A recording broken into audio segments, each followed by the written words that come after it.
লক্ষ্মীপুর সদর উপজেলা পশ্চিম বিএনপির নবনির্বাচিত কমিটিতে সভাপতি মাহবুবুর রহমান খোকন ও সাধারণ সম্পাদক নির্বাচিত হয়েছেন মহিউদ্দিন পাটোয়ারি বিটু। শনিবার রাতে ভোট শেষে ফলাফল ঘোষণা করেন রিটার্নিং কর্মকর্তা অ্যাডভোকেট হারুনুর রশিদ। সাবেক ছাত্রনেতা মাহবুবুর রহমান ৪০৫ ভোট পেয়ে সভাপতি নির্বাচিত হন। তার প্রতিদ্বন্দ্বী প্রার্থী ছিলেন নুরুল ইসলাম বুলবুল। অন্যদিকে সাবেক যুবনেতা মহিউদ্দিন পাটোয়ারি বিটু ৩৪৮ ভোট পেয়ে সাধারণ সম্পাদক নির্বাচিত হন। সেই পদে প্রতিদ্বন্দ্বী প্রার্থী ছিলেন কামরুজ্জামান সোহেল।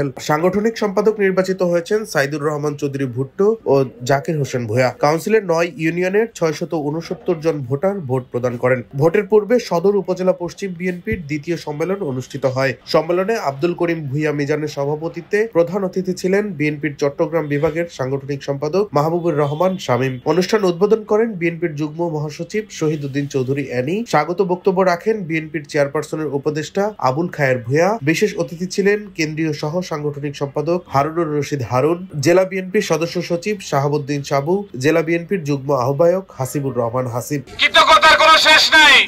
আজকে কয়েকটা দিন আমার জন্য আপনারা যে কষ্ট করেছেন এবং আজকে সারাদিন না খেয়ে আমার জন্য কষ্ট করেছেন, আপনাদের কাছে আমি কৃতজ্ঞ। ডেস্ক রিপোর্ট, দৈনিক ডেস্টিনি।